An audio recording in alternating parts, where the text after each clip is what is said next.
for another stream.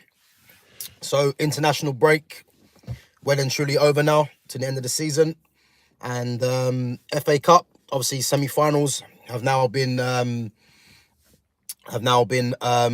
drawn. So you've got Manchester City up against Nottingham Forest, and then you've got the other semi-final, Aston Villa versus Crystal Palace. The game yesterday, Man City and Bournemouth. I did say before the game, I did think it was going to be a tough game. I did say that Man City would eventually get over the line, and to be fair, they did. I know they went 1-0 behind earlier on. Obviously, Erling Haaland missed a penalty as well, but then obviously he gets the goal in the second half, and then Omar Marmoush comes on and gets the winner. Obviously Nico Riley and Omar Marmoush come off the bench in the second half to change the game for City, and I think now City will go on to win it for me. I know Nottingham Forest is going to be a tough game at Wembley, but City have been to Wembley plenty of times, and I believe that they will get past Nottingham Forest. And then Aston Villa Palace is going to be a good game. I mean, I would expect probably Aston Villa to go through, but I think a lot of it's going to depend on the Champions League places and the Champions League itself, to see if Aston Villa find themselves, down in the first leg against PSG, and then top four is out of their reach, I can see them maybe focusing on the FA Cup, but we'll have to wait and see. But I think, yeah, Man City for me will go on to win the FA Cup. I don't see them getting stopped now. I think the fact that they came through this game yesterday after being behind, missing the penalty, to win 2-1, again, it's showing a bit of resilience from the team, and I fully expect them to be winning the FA Cup now as well. And again, that'll be another trophy for Pep, even after a poor season. So yeah, I do think that they will go through. But obviously, guys, back to business now. Man United obviously playing Nottingham Forest tomorrow. So if anyone's seen my content from yesterday, obviously I done Man United's possible starting lineup. As I said, I don't think the lineup will be too dissimilar from what was played against Leicester City. Obviously, there are a few players back now, and I think, yeah, that's the team I believe Amorim will go with in terms of Onana in goal. The back three, I think Maguire will play as he's back in training now. He'll play in the middle of the three. I think Matthias de Ligt will be on the right side, and Nuzem Mazraoui will be on the left side of the three. The two wing backs, I believe, will be Dalot and Dorgu. Midfield, I think he's going to play Ugarte with Bruno. And then the front three, or the left 10 and right 10, I believe he's going to play Garnacho on the right, Xerxes on the left, and then he'll play Højlund as a striker. So I think that's a team he'll go with more than likely. And again, be watching that game, and yeah, making sure that, well, hopefully United need to get the 3 points. It's a must-win game for me. But in the same sense, Forest have been good at home, and they're going for them Champions League places as well. So they'll be in buoyant mood. Just gonna go through some of the messages.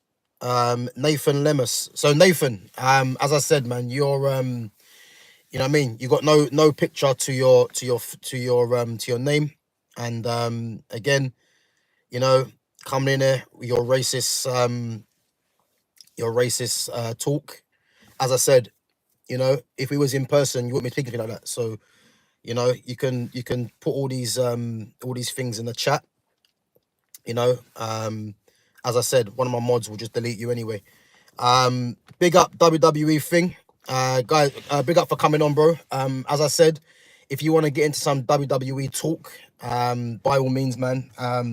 Obviously, it is a football channel, but as I said, I am looking to talk about WWE, UFC, boxing, and as I said, if you do put some chat, some comments in the chat, I will get back to you once the stream has ended. But big up yourself.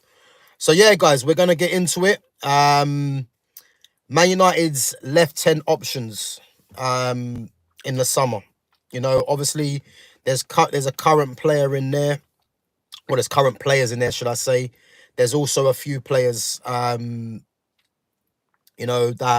I think all the players on this list are realistic signings. I mean, a lot of it is going to depend on Champions League football.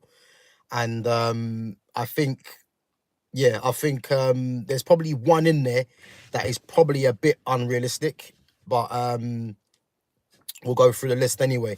But yeah, guys, make sure if you're watching, you smash that like button, you subscribe to my channel, and you put your comments in the chat. Again, if there's anyone being abusive, then my mod, Reluctant Gamer, bro, big up for coming on.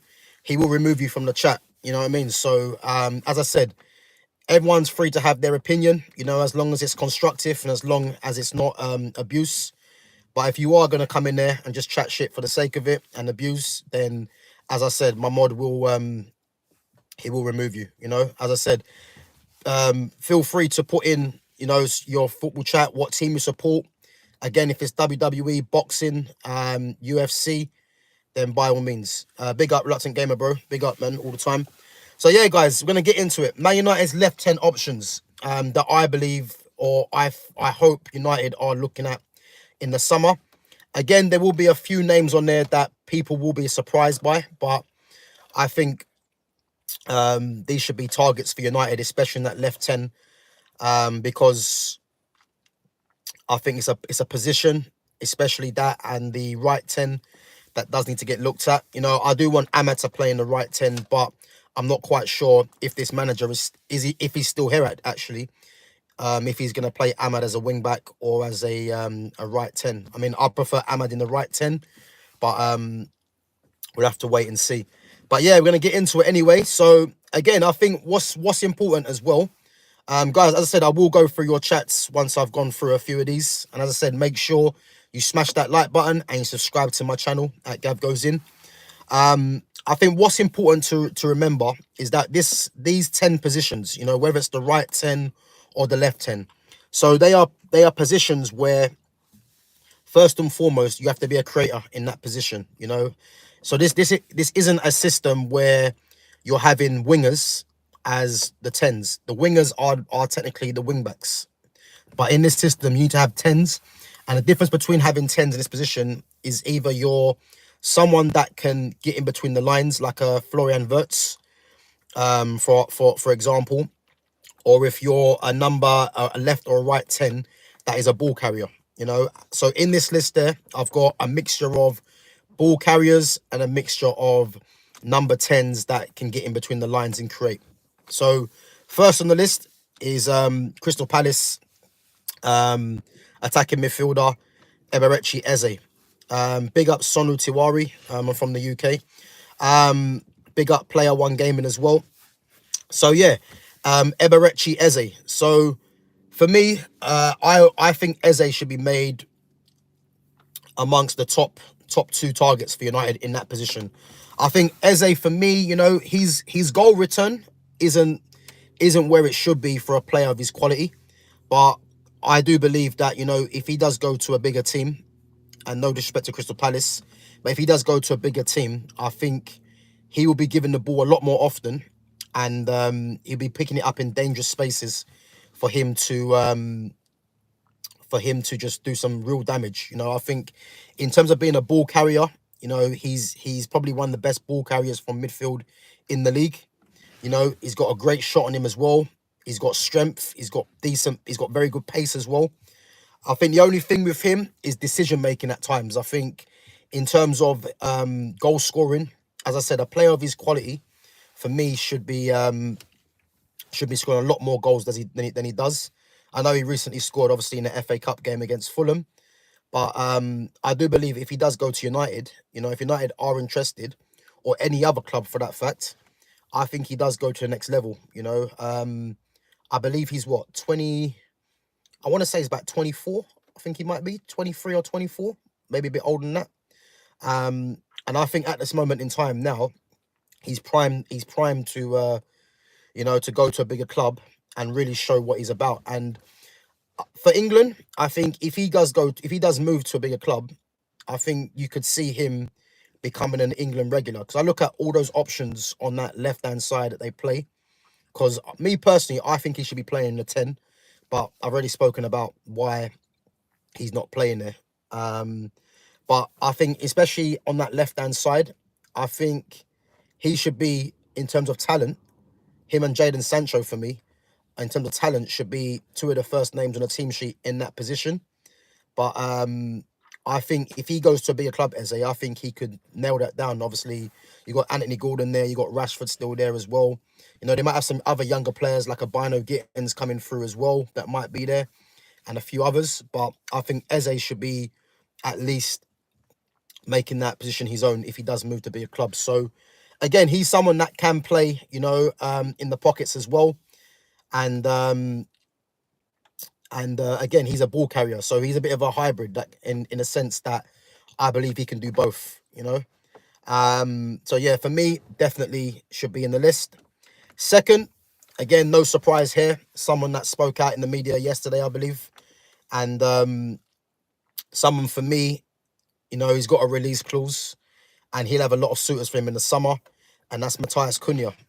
Again, for me, very, very, very similar to Eze. You know, I think if you get an Eze or a Cunha, you're more or less getting a similar player. Two players that have number 10 on their backs as well. Two players that are playing in similar positions for their club. And again, the fact that Cunha has got that release clause, you know, it's a case where you know, he can be, in a sense, more affordable. Even though I do believe Eze probably goes for a similar fee as well. You know, so I think it's just a case of your preference. And for me, United, for me, need to be targeting either two of these signings for sure, definitely. You know, both of them ball carriers, both of them can play in the pockets as well. I think Eze probably is a bit more adept to playing in the pockets, I would say. But Cunha, again, someone like Cunha, you know, I like Cunha's attitude as well, you know, his personality. You need someone like that in your team.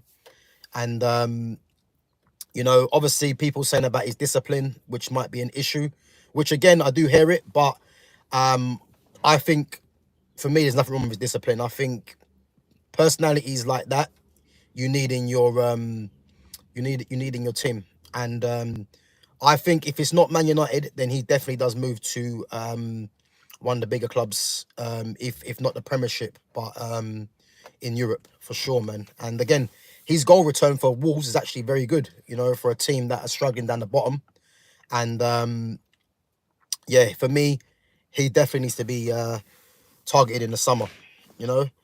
The next two players, we'll touch on one first, and that's players that are currently at Man United, and that's Kobbie Mainoo.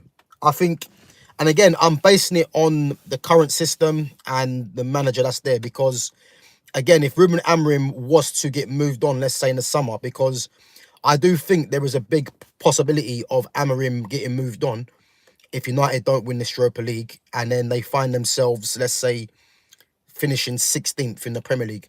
I do think that questions do need to be asked if that was to happen, you know. And I think the question will be asked if that was to happen, should Amorim stay, you know. But I'm basing it on the 3-4-2-1 right now, and that's Kobbie Mainoo.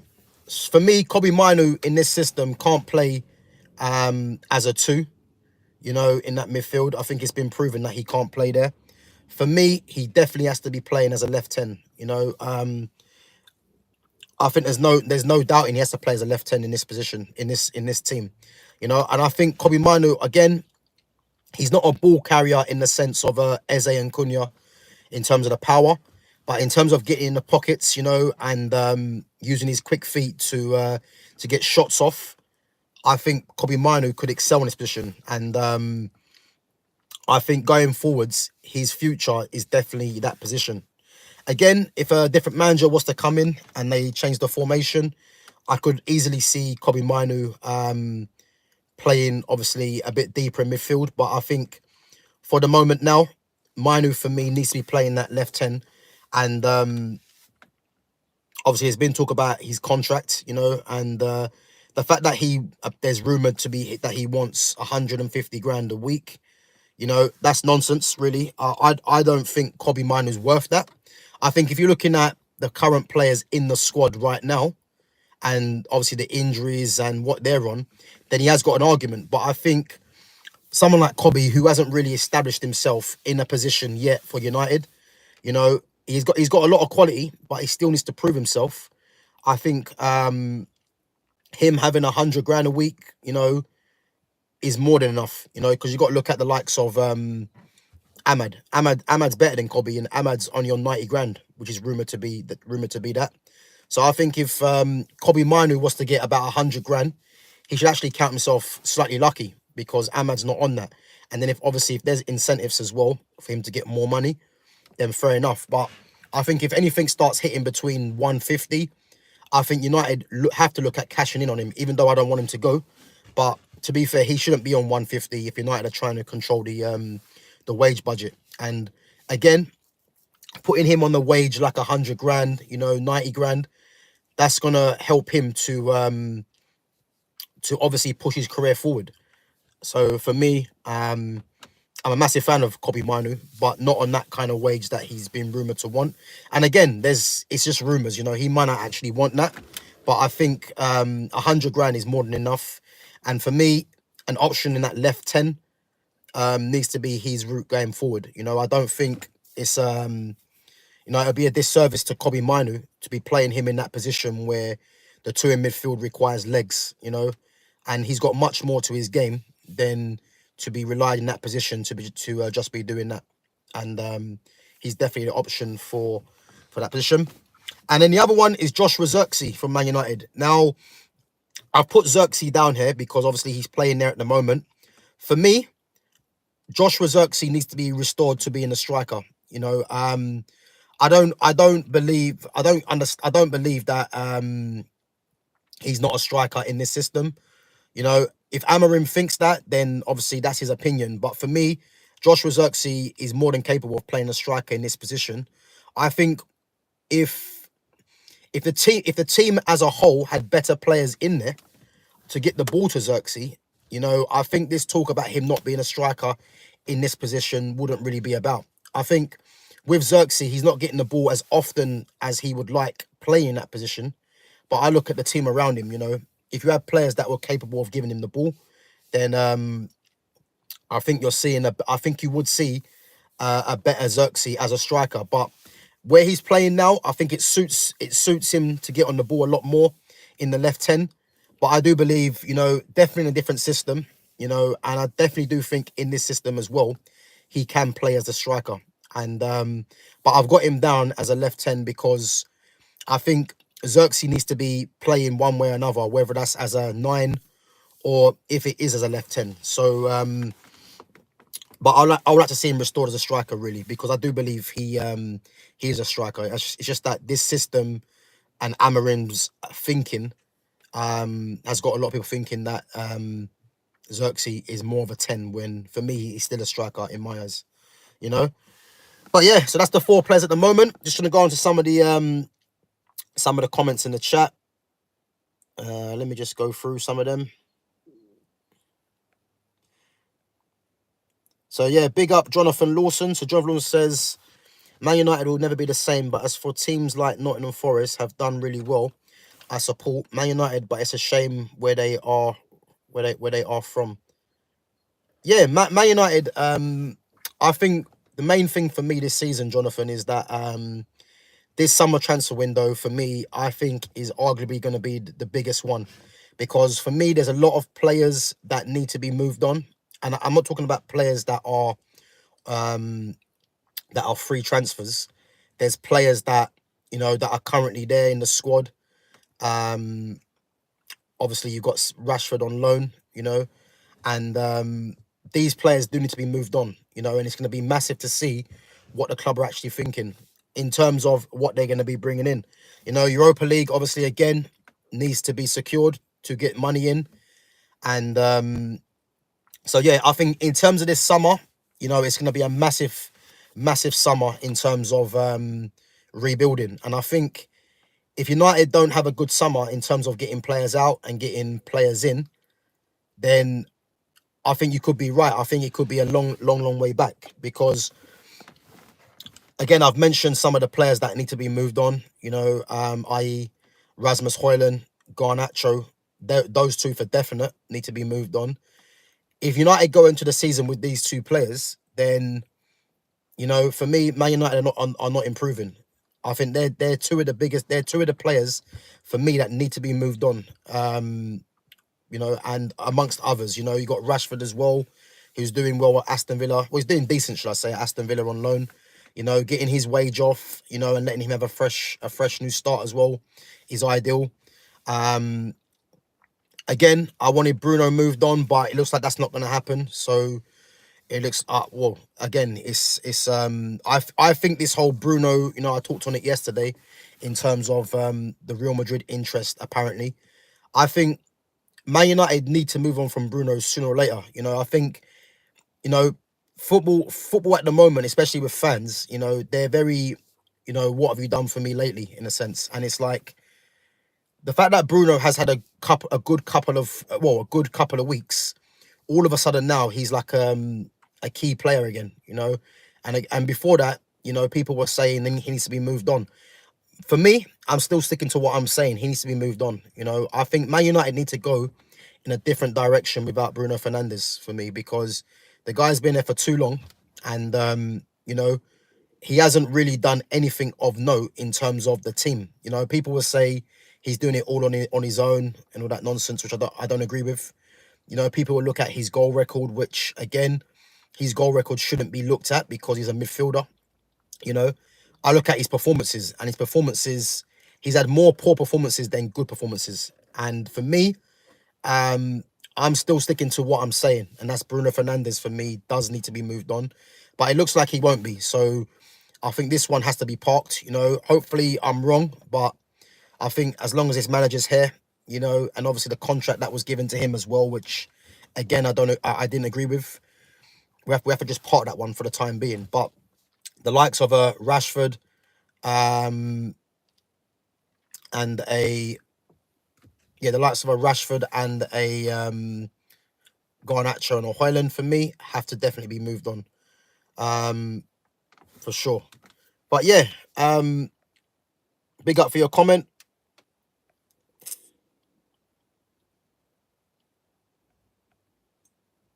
Yeah, big up, Jonathan, man. Listen, when you put yourself in front of a camera, you're gonna get people that rate that rate you, people that don't rate you. I think the ones that are hating, again, what I would say to them is that maybe your life ain't good, and obviously you probably choose to try and take it out on myself, which again, that's up to you. But if you are going to be abusive, as I said, my mod will block you. It will time you out.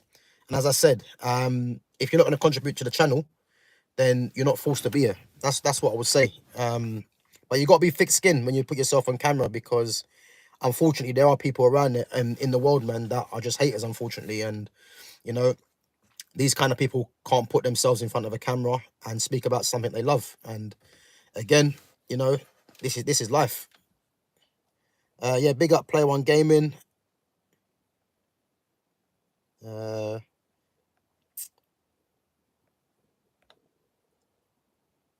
Yeah, Jonathan Lawson, man, big up. So England have come a long way, and have a lot of talent in the team. I think in terms of ability, this is probably the most stacked it has been in terms of ability for a long while.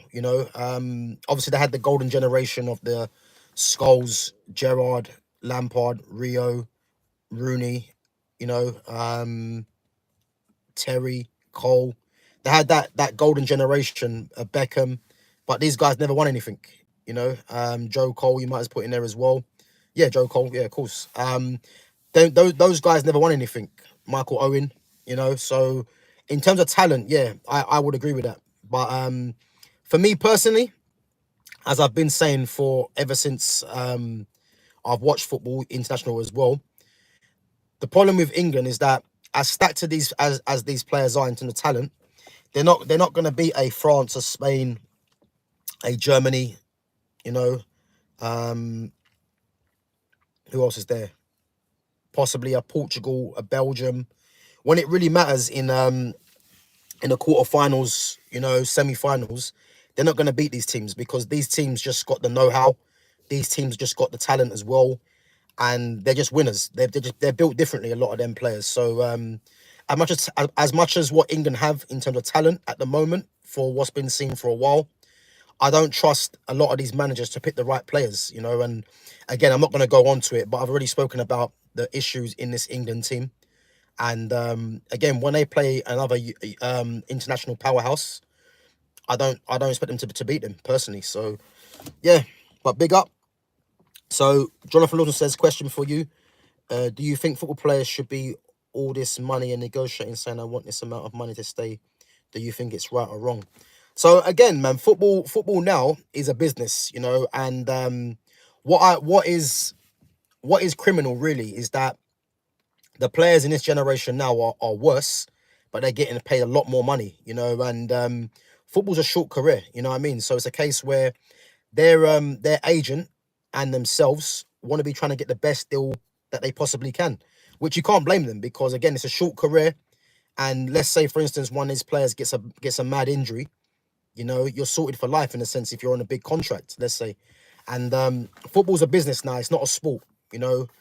And I was just lucky enough to watch football where football was at a point, sorry, where, you know, players play for the hunger, you know, and it was more of they were more talented as well.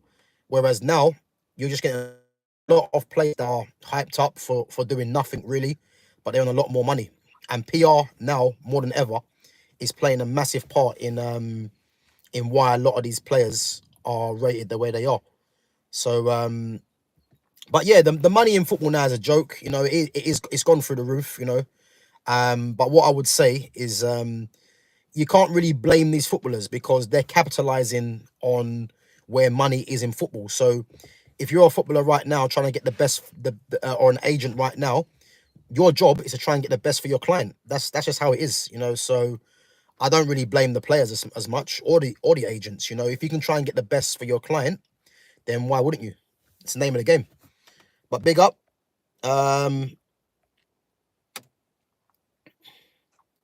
So big up Yugian to be gay. I hate Bruno. Okay. I love Bruno Jennifer. Okay, yeah. Mad one there.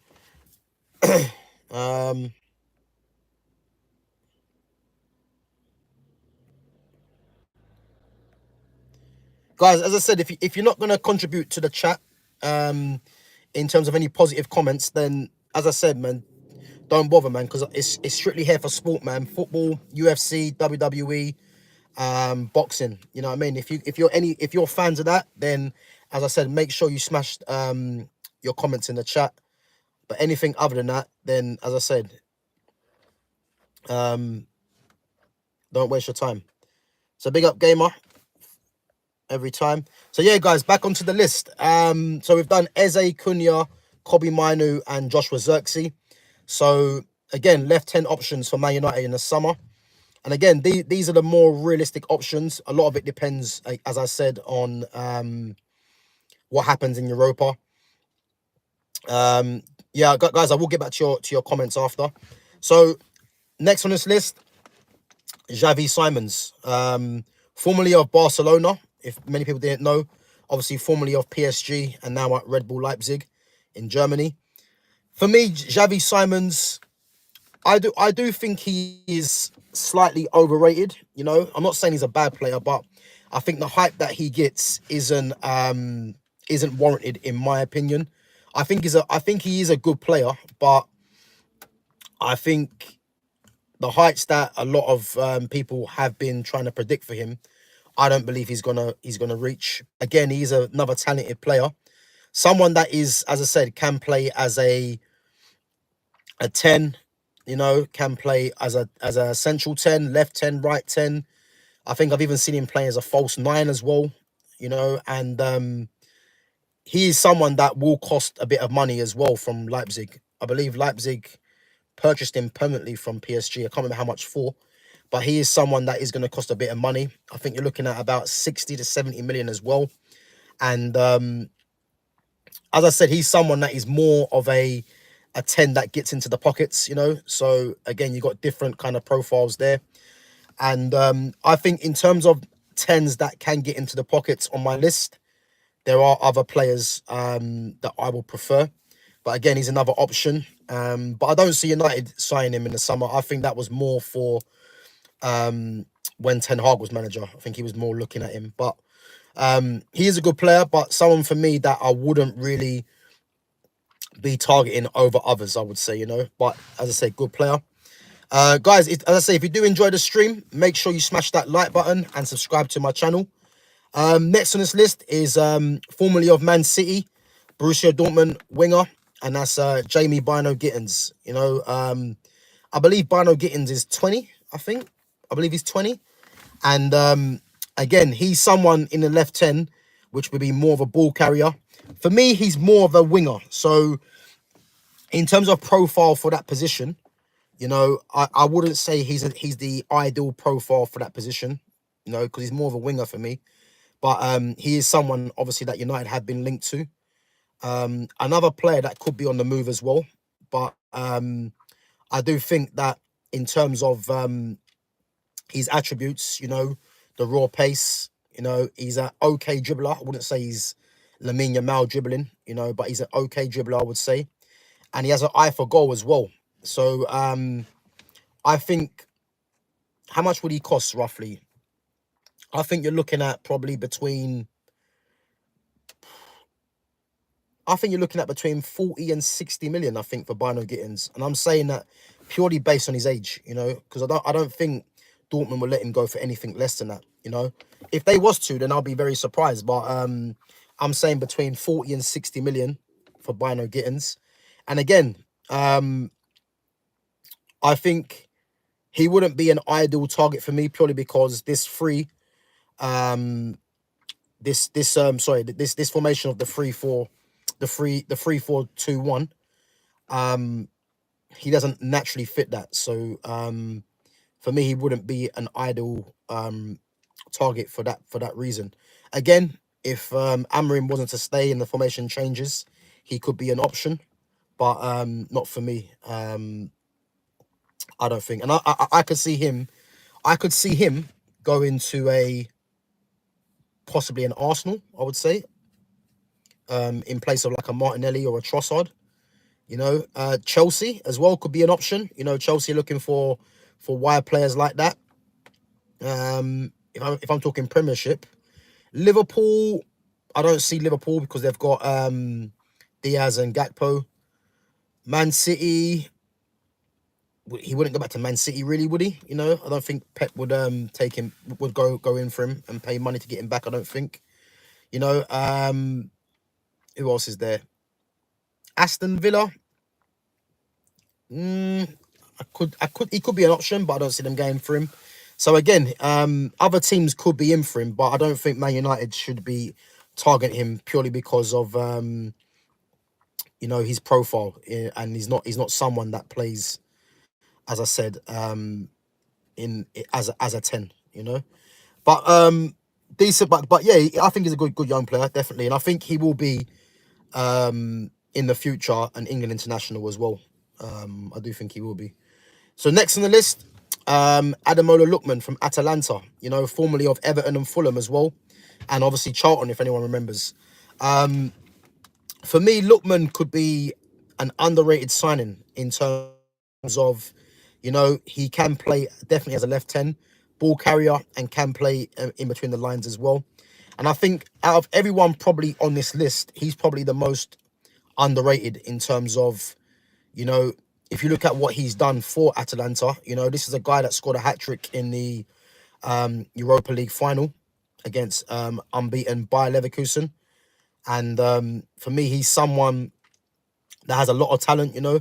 I think he's at a good age as well in terms of, I think he is what, 20, I think he might be what, 26, 27 now. So he's at a good age. I want to say 27 he might be. So he's at a very good age. And for me, he could be bought for about what, 40 million max, I reckon. So I reckon you're looking at about 40 million to get Lookman out of Atalanta, you know. And obviously there's been fallout as well with his manager Gasperini earlier on. So I think someone like Lookman, You know, again, he isn't my preferred signing, but I think he's definitely someone that should be looked at. You know, and if he is gettable, then why not? You know. And then next, Kenan Yildiz. You know, I've only put Yildiz in there really, because I heard some news about United being interested in Yildiz along with Arsenal and along with Liverpool.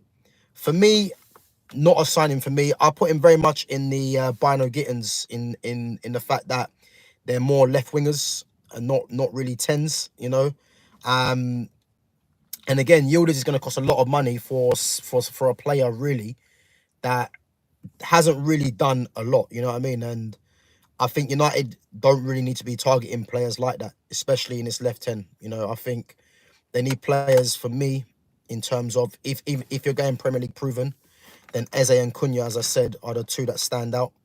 And Yildiz, for me, will be lower down the list in terms of options.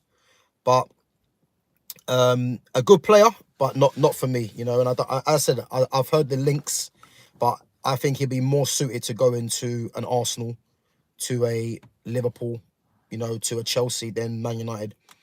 So yeah, but he's someone I just put down anyway. And then next on the list, again, might be a bit of a surprise, Morgan Gibbs-White from Nottingham Forest. I think Gibbs-White, in terms of his leadership that he's got now, in terms of his consistency and performance, you know, obviously at Nottingham Forest, you know, they're going for Champions League places as well, England international, you know, and he's another one just like Eze. If they move to a top club, with no respect to Nottingham Forest, but if they move to a bigger club, then they could find their international prospects going up, you know. And Gibbs-White, for me, is clearly good enough to play for Man United, you know what I mean? But and I say I'll play him in that left 10 for sure. And for me, you know, he could be an option, but I don't think he'll be the option.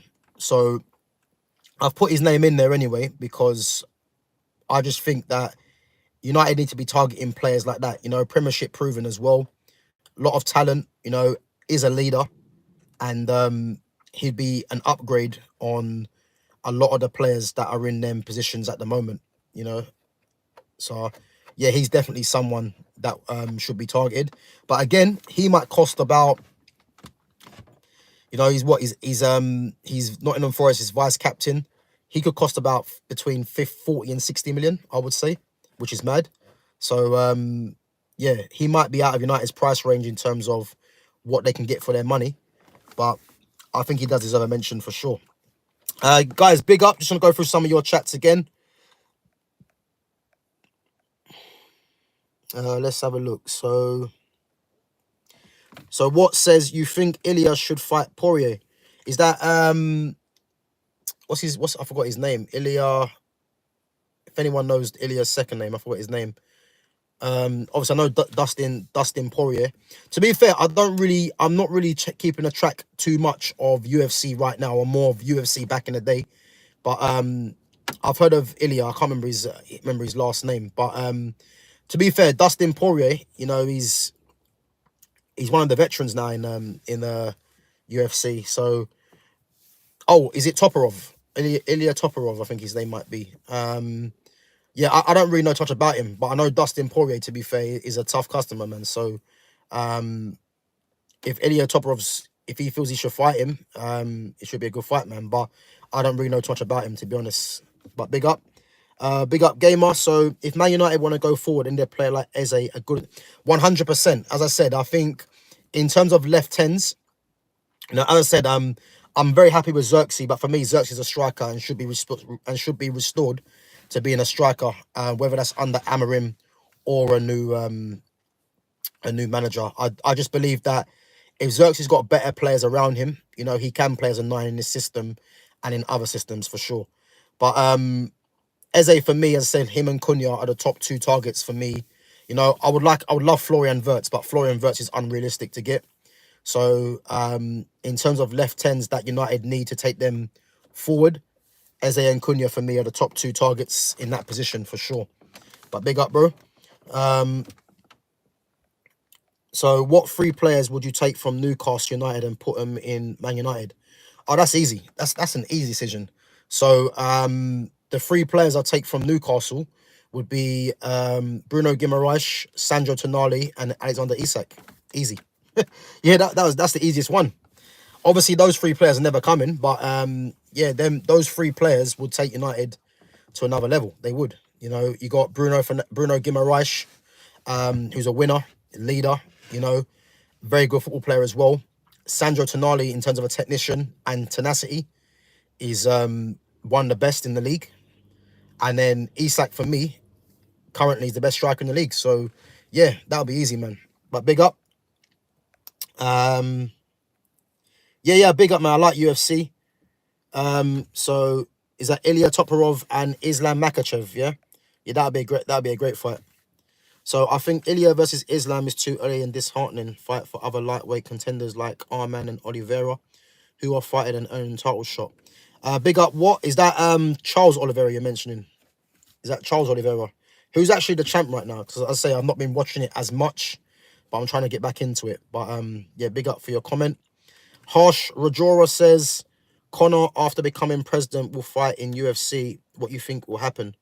So what? McGregor's become president in UFC. I didn't hear that. Harsh, if you're in the chat still, let me know. Is that being confirmed that McGregor is the president in the UFC? I didn't know that.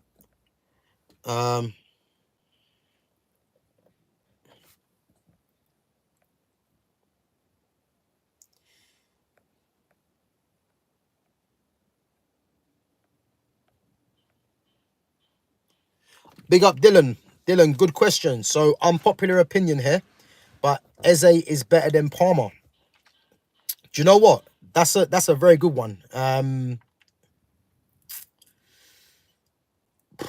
It's tough. It's tough. I think what I would say in terms of decisiveness, I think Palmer's ahead. But do I think Eze could become the better player? What's the age difference? I think, well, Cole Palmer's 22. Eze, I think, might be 24. So in terms of talent, again, it's tough because there's not much in it between talent. I think in terms of numbers and being more decisive, Palmer's ahead. But I think if Eze was to move to a bigger club, I think he could become in the Cole Palmer bracket. I would say at the moment, Cole Palmer's ahead. But I think Eze could edge him or could become as good if he does move to, as I said, a European powerhouse. But yeah, great question, Dylan. Big up yourself, man.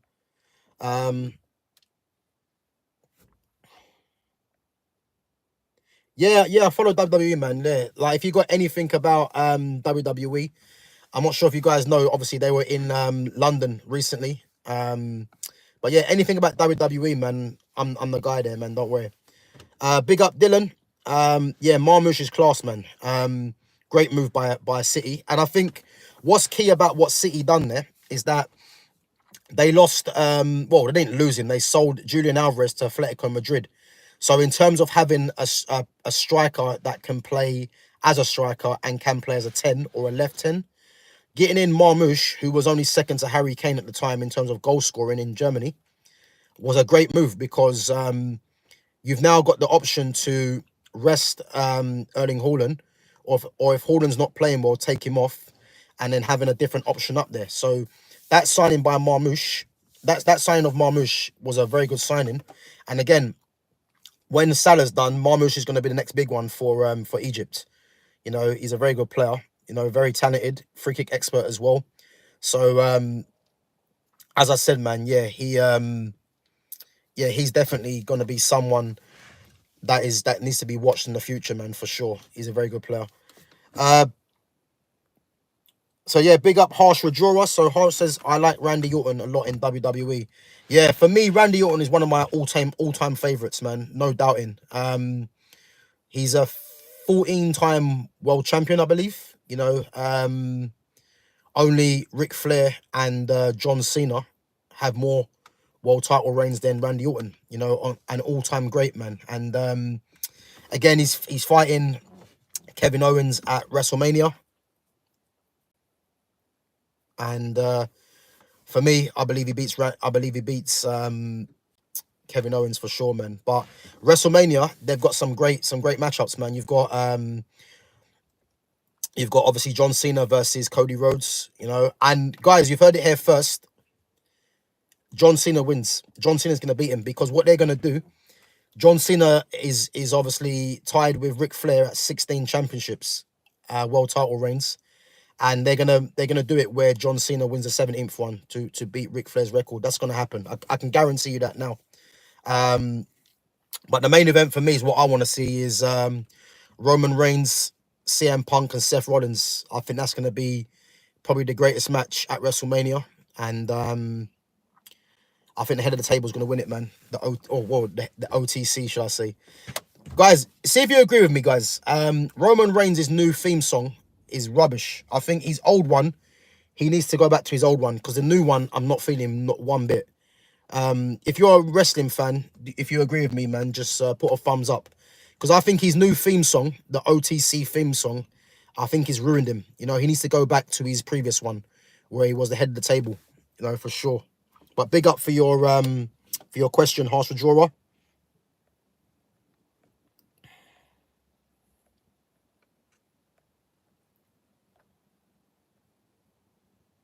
Oh, he's Ireland's president. Okay. McGregor's Ireland's president. I didn't know that. So he's actually Ireland's president. Mad. Mad. Yeah, big up Dylan, man. Eze will move to a big club this season. You know what? I hope so. You know, even if it's not at Man United, I hope he does move to a team where he can showcase his ability. Because I do think he's that good, you know. But yeah. Dylan says, without penalties, Palmer's stats are the same as Eze. Listen, that's a lot of players, you know. Bruno Fernandes comes to mind, you know what I mean? But yeah, no, Palmer and Eze, they're two very good players, man. And again, I think at this moment in time, Palmer's ahead of him, but I do believe Eze can reach that level if he does move, you know. And we'll have to wait and see on that one. But yeah, big up yourself. So what says, who is the greatest wrestler in WWE all time in your opinion? Oh, that's tough, man. That is tough. It depends what you mean, because are you talking about pure wrestler or in terms of the whole package? Because that is tough. That's a tough question, because that is a tough question. Who is the greatest wrestler in WWE all time in my opinion? Oh, that's hard to say, man, because that is hard to say, because there's so many wrestlers that I do like, you know. If you're talking about this era now, you know, you got Roman Reigns, obviously Randy Orton's still there, AJ Styles, who else? There's Seth Rollins, CM Punk, you know what I mean? There's loads, man. Yeah, there's loads. Do you know what? I'll be honest, man. I can't pick one. If you was to give me a list of names of wrestlers, then I could probably tell you who my number one is. But I can't really think, you know, because I'm talking about WCW as well. The likes of Sting, the total package, Lex Luger, you know. Obviously had Scott Hall, Kevin Nash, you know what I mean? There's loads, man. I can't actually pick one. So if you give me a list of names, you know, then as I said, man, I can tell you who I like. But big up, man. Just gonna go through some of the questions and then we're gonna return back to the list. I've got another five or six names. So would you take Walton at United? He's got a bright career, controls the midfield. Dylan, 100%.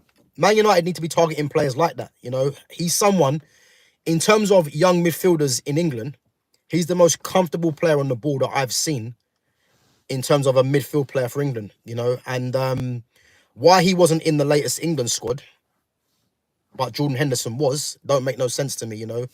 And again, Adam Walton's someone that he's someone that will go to a bigger club, whether it's United or elsewhere. He will cost, you know, about 60 million, minimum, I reckon. But yeah, I rate him highly, man. He's a very good player, coming obviously from Blackburn as well. But yeah, he does control the midfield, man. So yeah, he's someone that United should be targeting, but not in this window, because I think United have other pressing issues, and I think he'll cost too much money for sure, man. So oh yeah, Undertaker as well. Big up gamer. Zark81 says Sean Brady versus JDM would be interesting. I don't know who Sean Brady is. I don't know who JDM is. But yeah, big up, guys, for your questions. As I said, I'm going to get back onto the left 10 options now for Man United. And as I said, if you've got any other questions, I will get back to them at the end. But big up yourselves. Guys, if you're in there and you haven't smashed that like button, okay, make sure smash that like button. It's just one press of the button. And subscribe to my channel at Gav Goes In. And as I said, yeah, keep your WWE chat, your UFC chat, boxing chat, and most importantly, your football chat coming in the comments. But big up everyone for coming on. Next on the list, guys, left 10s. Someone that is still on the books, you know, and might be controversial, but for me, he would be ideal for this position, left 10. Don't know if he's burnt bridges with the club. Don't even know if he wants to come back. And also, will Chelsea activate the 25 million clause? And that's Jadon Sancho. For me, I'm frustrated, especially on Sancho, because the fact that Amarim's playing this system would be ideal for Sancho, you know, because what pisses me off really, you know, is that a lot of players get, especially someone like Sancho, he gets compared, and I've spoken about this a few times. It's like Sancho gets compared to wingers that are head down wingers that just want to take on their player at every opportunity, you know. But these players that are head down speed merchants don't get compared to someone like Sancho, who wants to keep the ball. You know, he's a different sort of wide player. He's more of a number 10 wide player that wants to link with the front man, you know, and play 1-2s, etc. He's not someone that is just going to take on his man at every opportunity, because that isn't his game. And again, it's about understanding profiles of players, you know, and someone like Sancho, for me, you know, I would love him back at United. Whether that happens, you know, I don't know. But yeah, but Dylan, big up for your question. Sancho doesn't have the mentality for an elite player. I don't agree. I don't agree, man. It's this whole mentality thing is nonsense, because all the top players have a certain mentality, you know, and I think because it hasn't worked out for Man United, that's not an excuse to say that he hasn't got the mentality for me, because at the end of the day, he was brought into an environment which wasn't set up for him in the first place, just like many other players, you know. I think the system that Amarim is playing now is ideal for him, because he's not playing as a winger. He's playing more as he's playing as a 10, basically. And then if you've got someone like a Patrick Dorgu who wants to bomb up and down the left wing, and then Sancho can get into the pockets and create, that's ideal for his skill set, you know. And as I said, Sancho for me would thrive in this system. The system where he played under Ten Hag, and again Ten Hag, just like speed merchants in that position, is not going to suit him, because he isn't that type of player. You know what I mean? And as I said, he does have the mentality for me. I just think he needs to find an environment where whatever manager he has, he's using him to his strengths.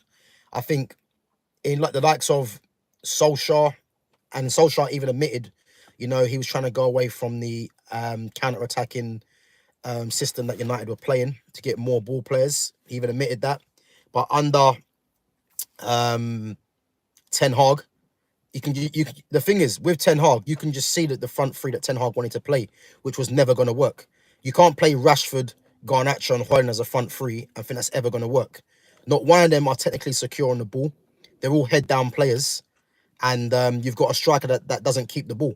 So how is that ever going to work? You know, and again, Sancho was the casualty of that, because Ten Hag just didn't understand the game, really. Let's be honest.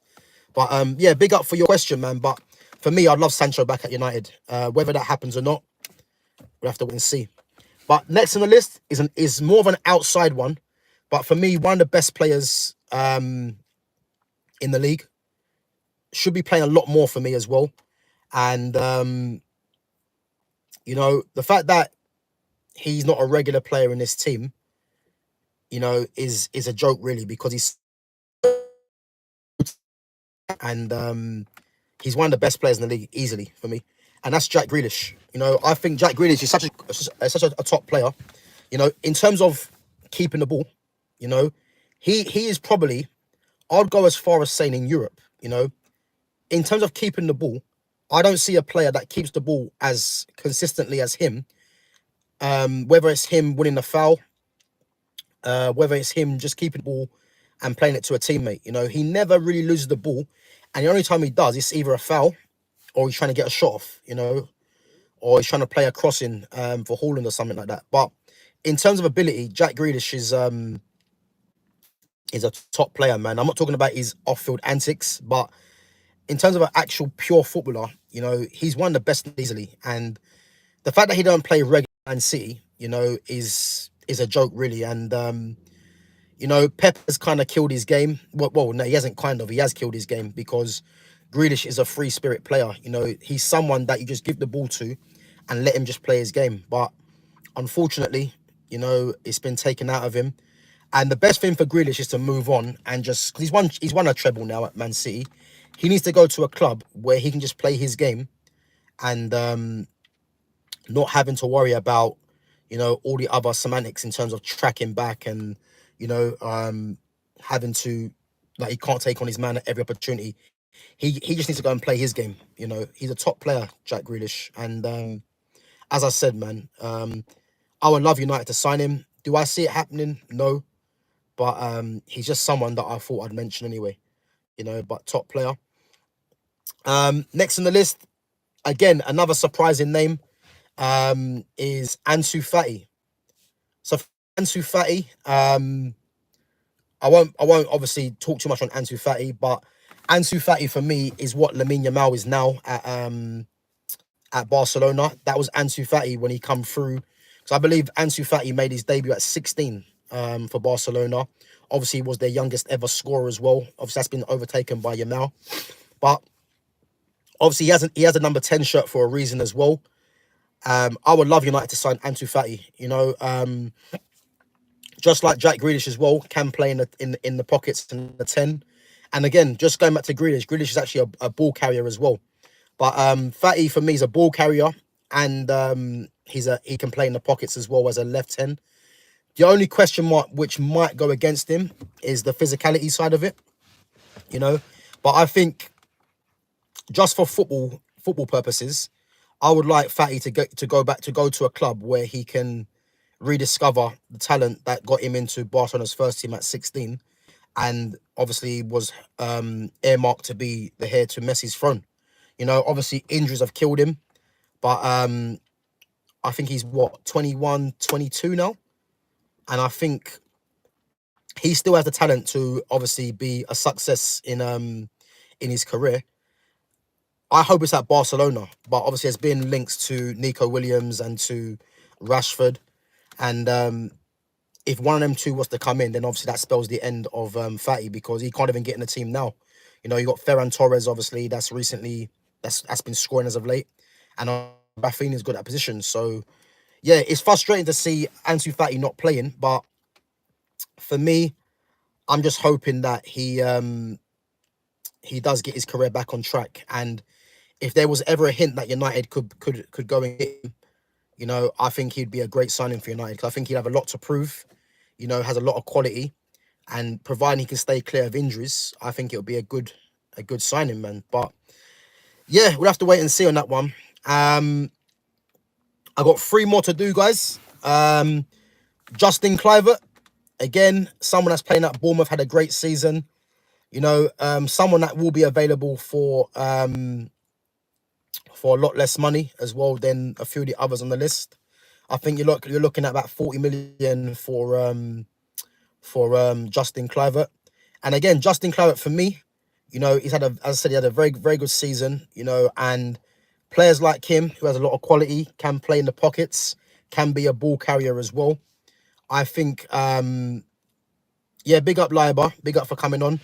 I think he can definitely add something to this United team in that position. You know, obviously playing as a more central player as a number 10, but in this system, obviously as a left 10, I think he can thrive. Justin Kluivert obviously got himself back into the Holland national squad as well, and I think even if he doesn't go to Man United, I think he can go to a Tottenham. You know, trying to think of teams in the league. Aston Villa would be a good shout. You know, teams that are vying for Champions League. You know, but if I'm him, I stay at Bournemouth because I think Bournemouth. You know, I've got the best out of him, especially Iraola. But he could be a target for other clubs, and Man United again should be at least in the hat for him. The last two on the list, I'm going to talk about Rafael Leao. You know, more of an unrealistic signing. You know, for me, I put Leao in the Bino Gittins and Kenan Yildiz conversation in terms of these guys are more left wingers. You know what I mean? So in this system, you need actual tens. So I don't think Leao would be an ideal signing, but someone that I thought I'd mention. Again, he'll cost a lot of money, so I don't see him being a target for United. And again, he'd want Champions League football for sure. But again, someone that I just thought might as well just mention. And the last one on the list is a guy that many people probably don't really know about, and that is Alex Baena of Villarreal. I think Baena is I think he's destined to go and play for a Barcelona, Real Madrid, Atletico Madrid. One of the top three in the league for sure in Spain. I think he's destined for one of them. He's free kick expert as well. You know, just like a lot of Spanish players, very good in possession. And, you know, more of a left field signing for United. But I think that he is someone, for me, in terms of quality, would add a lot to United. And someone that that should be definitely looked at, you know. So, yeah, guys, that's my left 10 options for Man United. You know, a few good names on there. Again, United won't be in the reckoning for a lot of them. But I think these are the kind of left 10s United need to be targeting. And obviously, you've got players that are already at the club in Kobe Mainu, who needs to try and stake a claim for that position. Joshua Zirkzee, again, is playing at the moment, but I prefer to see him in the 9. And Jadon Sancho, would love to see him come back. Whether that happens or not, I don't know. But, you know, I think he would thrive in this position for United. We'll have to wait and see. But yeah, guys, big up for coming on. Should go through some of your chats before we wrap.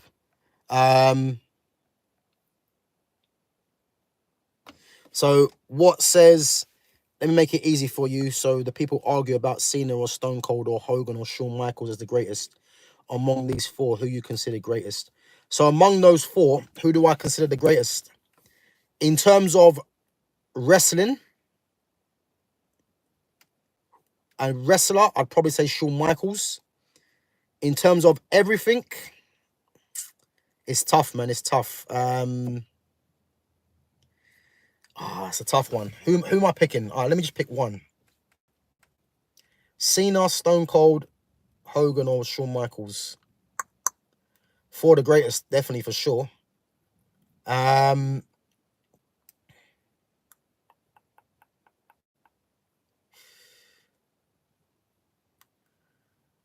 You know what? I'm gonna say Stone Cold, and that's because of the Attitude Era. You know, Stone Cold at times was a one-man army, just destroying everyone. You know, I'm gonna say Stone Cold, but again, it could be either one of them 4 because they're 4 greats of the sport. You know, it could be either. But yeah, big up yourself, man, for that question. What? Dylan says Rashford needs another chance at United. How many chances do you want to give him? I think personally, you know, and I've said this before as well, Rashford should have been moved on a long time ago. A long time ago. I think what's happened to Rashford, as I've mentioned plenty of times, and again, if those of you that have been watching me, what's happened to Rashford is that Rashford, when he came through, they were trying to compare him with Anthony Martial, who was by far the better player. You know, it was clear of him. But because Rashford is Manc born and bred, you know, he was given leeway, and Martial was used as a scapegoat. Then when Martial was getting the injuries, you know, they used Pogba as a scapegoat for him, you know. Um, and Rashford was just a good player, but he was never at the level that these fans thought he was going to be. And again, when Sancho came through, you know, obviously him and Sancho get on well, but Sancho was used as a scapegoat for him. You know, so Sancho, Martial, and Pogba have all been used as scapegoats for Rashford because Rashford was Manc born and bred, and obviously again the thing he done with the government in terms of the free school meals, you know, that all played a part in it, you know. And what's happened to Rashford now is that he was given a big contract, but these fans are desperate to push through Garnacho. So what's happened now is that because Martial, Pogba, Sancho, and have all gone, Rashford has no one to fall back onto now because they've all gone, and it's like he's on a big contract, you know, and they're trying to push through Garnacho. That's basically what's happened. And Garnacho is nowhere as bad as Rashford has been at Man United. Garnacho is nowhere near Rashford. You know, he's that bad, Garnacho. But these fans are trying to scapegoat Rashford now because there's no one to look at really in terms of that. So Rashford now is just open season to be criticised. Do I think he deserves another chance at Man United? Not really. I think United need to part ways with Rashford, and Rashford needs to go for the best of his career as well. And but in comparison to what's at United now, in terms of those positions, and again, Rashford doesn't suit the system, so he can't play as a 9, and he's not a 10. So he has to move on for that, especially under this manager. If the manager gets moved on and they go back to the 4-2-3-1, let's say, with better players there, then again I'll still move him on because he ain't good enough. But he can go along with Garnacho and Højlund because all three of them need to be moved on, along with Bruno as well. But I think out of all four of them, Bruno's the most likely one to stay, you know. So we have to wait and see. But big up Dylan.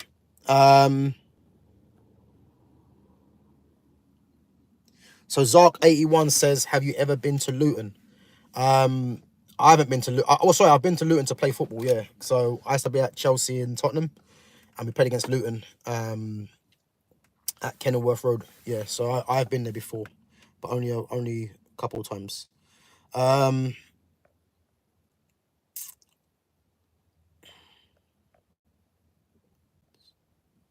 For me, when things don't go Jaden's... So Dylan says, yeah, big up Dylan. So for me, when things don't go Jaden's way, he sulks and stops working hard. That's poor mentality, in my opinion. Again, Dylan, big up for your comment. You know, it's an opinion that I don't agree with, you know.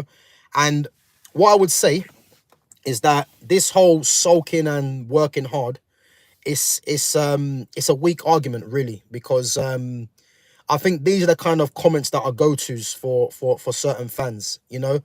At the end of the day, if you're in a profession where you're not enjoying things, you know, naturally your whole demeanor isn't going to be 100%. That's just natural, you know what I mean? But what I would say about Jadon Sancho is that he doesn't sulk, you know what I mean? That's just like, however his expressions is how it is. You know, if you look at someone like Ronaldinho, for instance, Ronaldinho had a smile on his face all the time, you know? That's not every player. Every player has a different demeanor. And to say that he was sulking, I don't agree with, because I watched the majority of Man United games when Sancho played, and even for Chelsea, and he don't sulk. He has a certain look on his face, which people might deem as him sulking, but he's not. And again, this whole hard working thing is nonsense, because the majority of football players have had to put some sort of work in to get to where they get to where they are. So because he isn't a player that is, you know, again in the media that is looked upon, you know. So I'll give you a prime example. The makeup of Declan Rice is to run around, you know what I mean? So especially in this country champions runners. They don't champion technical ability. That's the reason why the national squad has struggled for years. Only now they're only starting to appreciate a bit more technicians, you know. So what I would say is that Sancho, it's not a case Sancho doesn't work hard, because he does. You know what I mean? He probably doesn't put in the work that you want to see, because the players that you probably associate with are players that are more runners, you know, and this is the problem in football, you know. We never compare. Like, I'll give you an example. Noni Madueke, you know, he takes on his man at every opportunity. Yeah, Sancho doesn't, but they want Sancho to be doing what Madueke is doing, but they don't want Madueke to be to go and do what Sancho does in terms of recycling the ball, keeping the ball, and that's the problem. You know, he's getting compared to players that he's different profiles to, but these players don't get compared to what he does, which is a problem. You know, but big up for your question. So the gamer says Grealish was good when he was on a bender, doesn't do good after. Yeah, Grealish is a top player though, gamer man, top player. Yeah, back to Villa, man, 100%. He has to go back to Villa. He does. I think if Villa get Champions League football, I think it's ideal for him to go back to Villa. I think 100%. But guys, as I said, if you like the stream, make sure you are subscribing to my channel and you smash that like button. As I said, on my road to 1K. Let me see some of the comments. So Dylan says, what's your opinion on Chelsea's strategy? Silly money and contracts on just potential. Yeah, you know what? It's a weird one, because in one hand I like it, in one hand I think it's madness, because if Man United were spending money the way Chelsea do, you know, I'd have no arguments in a sense, you know. Chelsea, or should I say, because United have spent money in the past. I think I like Chelsea's ruthlessness in terms of, you know, they get deals done where no one sees them coming, you know, and you know, some people might look at it as a splattergun kind of scattergun, sorry, approach. But if I look at Chelsea's squad, and I was doing this the other day with someone that's a Chelsea fan. If I look at Chelsea's squad, you know, they've got, in terms of profiles and age, you know, look at their whole squad. And this is why I believe Chelsea will be dominating, you know, if they bring in a few other players in certain areas, you know. So if we look at goalkeeper, they need to get a new goalkeeper, an experienced one, you know. Mike Maignan, for me, will be ideal for them. You know, if they get a Mike Maignan, or if they was to get someone from the Premiership that is reliable, then that will go a long way to them being more solid at the back. If you look at the profiles, you know, the two right backs, you know, for me, they've got arguably the best right back in the league in Reece James. Obviously, has been very injury prone, but if he can overcome that and stay fit, again, you've got not only the best right back for me in the league, but I believe he's the best right back in the world when he's fit. That's how good I think he is. And then you got, and Reece James is what, 24, 25? Malo Gusto is what, 19 or 20, you know? So in terms of right back, they've got that sorted. Two players for that position. Left back, you've got experience in Marc Cucurella, you know, who has been one of the best left backs in the league this season. Cucurella's what, 26, I think, or 27. They probably might need to get someone to back him up, I would say. But in terms of what he offers, his threat going down that, and obviously he has scored a few important goals as well. You know, that's a very solid signing they've got there. If we talk about centre back, this is where I think they need to get a proper leader. You know, and imagine if they had like a Rudiger playing for them now. Yeah, he'll be ideal for what they need. But centre backs, I don't rate Levi Colwill. I think they're trying to push this Colwill through because he's come through the youth. But Colwill, again, is only, what, 20, 21. Badashile, I think, is better than Colwill, but Badashile needs to hit some form and consistency. But Badashile is, what, 22, 23? Two left-footed centre-backs. Then you look at the right-footed centre-backs. They've got their best defender, again, who's injury-prone and needs to stay fit, just like Reece James in Wesley Fofana. So Fofana's, what, 23, I think? Tosin, for me, is a good squad player, but they need to upgrade on that. And the same with Trevor Chalobah. Both of them are just squad players, but they need to upgrade on them positions for sure and go and buy a dominant figure. I think they need to get someone that is Mid-20s, that's regarded as one of the best centre-backs in Europe. Where they go for that, I don't know, because that's going to be hard to get. But those two positions, keeper and centre-back, is what needs to be improved. And then we move on to midfield. They've got Moises Caicedo is a starter. Romeo Lavia, for me, is arguably one of their best midfielders, if not the best, when he's fit. But just like Reece James and Fofana, need to stay fit for the whole season. They've got Andre Santos coming back in the summer, who's been the best midfielder in France, they've been saying. Or arguably one of the best midfielders in France. And Andre Santos is what, 20, I think. Caicedo's 23. Lavia is 20, I think. And they got Enzo Fernandez, who's 24, and obviously there's been rumours about him being moved on. But if you look at those four players there, that's a solid four, in midfield. That's a solid four. And their age profile are all similar ages, Then you look at their wide players, they've got Madueke. Guys, sorry about that. My phone just messed up, man. So yeah, just going back to what I was saying. So if you look at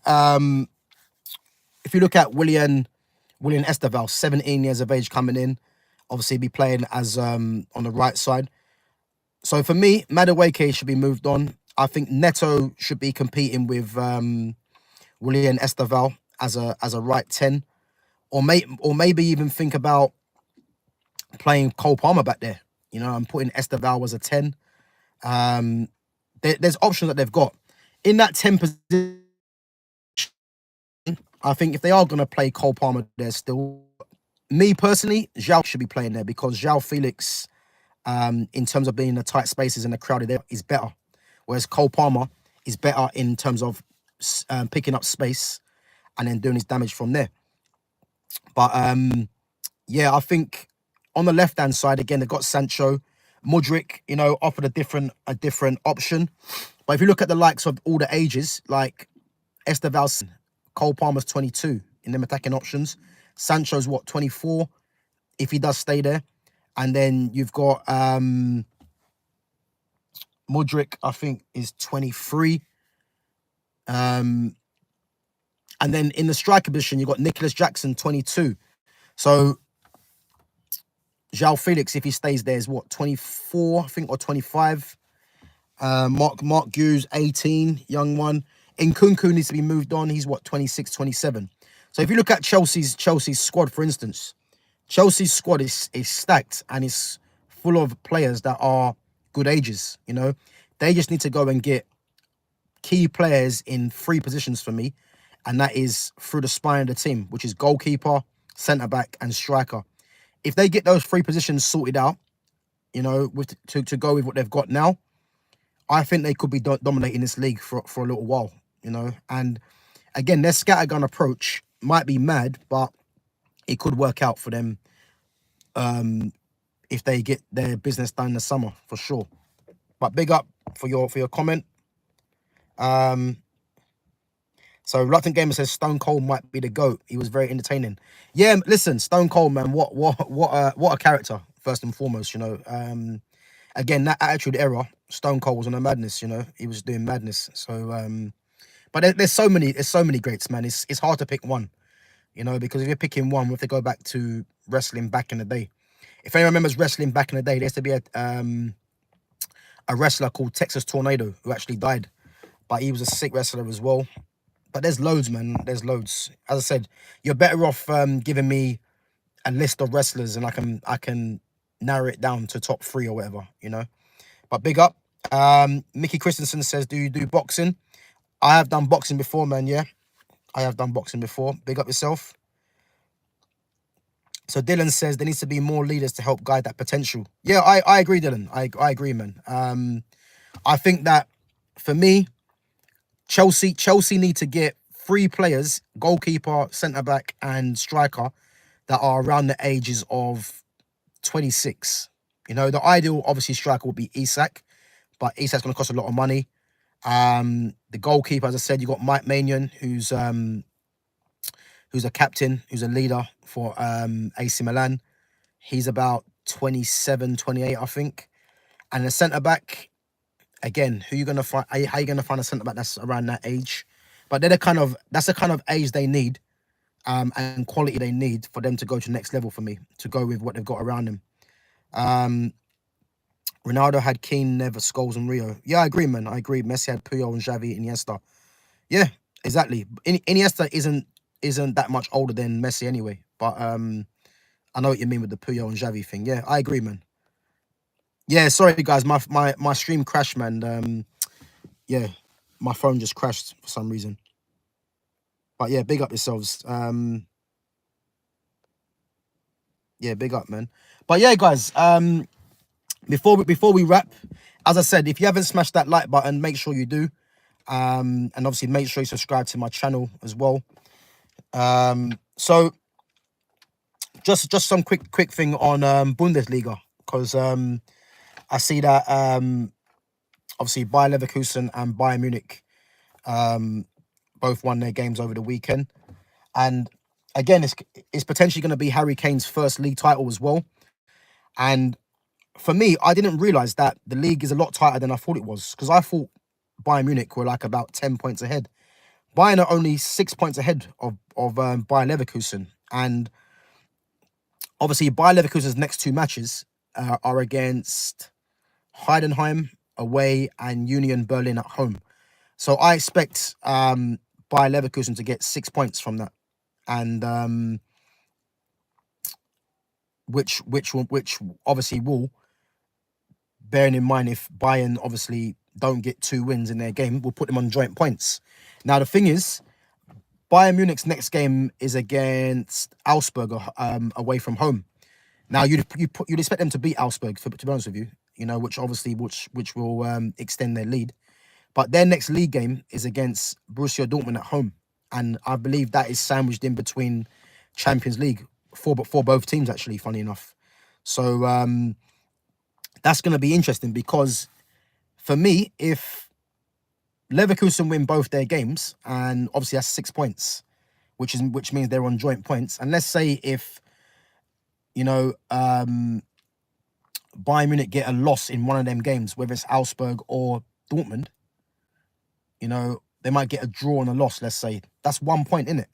So again, I didn't really realise how tight the league is, because there's still a few games to go, and Leverkusen are only 6 points behind them. And again, that can be changed just like that. Obviously, they haven't got to play each other again, but the fact that Bayern have got Dortmund, and again, that could be a tricky game, because I can easily see that game end in a draw, which means that you'd think that they would have to beat Augsburg. And if they don't beat Augsburg and they get a point from those 2 games, and Leverkusen win both their games, again, that's a point in it. So yeah, man, it's going to be interesting to see. And but obviously Bayern are in the driving seat, but I wouldn't bet against it, man, because yeah, Bayern Leverkusen are right on their tail, and again, 6 points is not that much to overturn, especially with the games coming up and Champions League. So but yeah, but guys, yeah, big up for coming on anyway. As I said, appreciate it, man. Big up to Reluctant Gamer all the time, bro, for coming up and monitoring the chat. Big up yourself. Big up to Dylan as well for your questions and that. And guys, as I said, yeah, if you haven't subscribed to my channel, make sure you do. If you haven't smashed that like button, as I said, make sure you do. And as I said, check out my other content. I've got content from, if you have been watching over the last week, I've been doing the best players in the Premier League era in their positions. There might be some surprising ones in there, but yeah, make sure you give that a watch as well. And as I said, put your comments in after the stream is finished. Let me know what you think. If there's anything else that you disagree with or agree with, I don't mind that. But as I said, yeah, big up yourselves for coming on each and every time. And as I said, I will be back tomorrow. Man United playing Nottingham Forest at 8 o'clock. So I'll possibly do a match reaction to that after the game. Again, it's going to be a game that United have to win, really, I would say. But a game Nottingham Forest have to win. So, it's got a draw written all over it. But I think it's going to be a good game for sure, man. And again, Nottingham Forest, as I mentioned yesterday, they're going to be in good mood after getting themselves into a semi-final of the FA Cup, you know, and obviously at home in front of their crowd as well. So we have to wait and see, man. But guys, big up for coming on. Yeah, Gamer, big up, bro. Yeah, I think Barca. I already said I think Barca are going to win the Champions League. I got a sneaky feeling for them. You know, it could be a Barca Real Madrid final, funny enough. But I think Barca will win it. I just see something with them that they're going to win it, you know. But again, who knows, man. But yeah, but guys, yeah, big up for coming on. As I said, each and every time, make sure you smash that like button. Make sure you subscribe to my channel. And I'm going to catch you guys tomorrow. So yeah, I'll be live tomorrow. If I go live tomorrow, earlier in the day, again, it might be at 12 o'clock, 12:30, if there's any news that I want to react to. Or if not, you probably find me, guys, after the Man United game tomorrow. So yeah, make sure you got your notifications on. And as I say, make sure you subscribe to my channel and you smash that like button. Take it easy.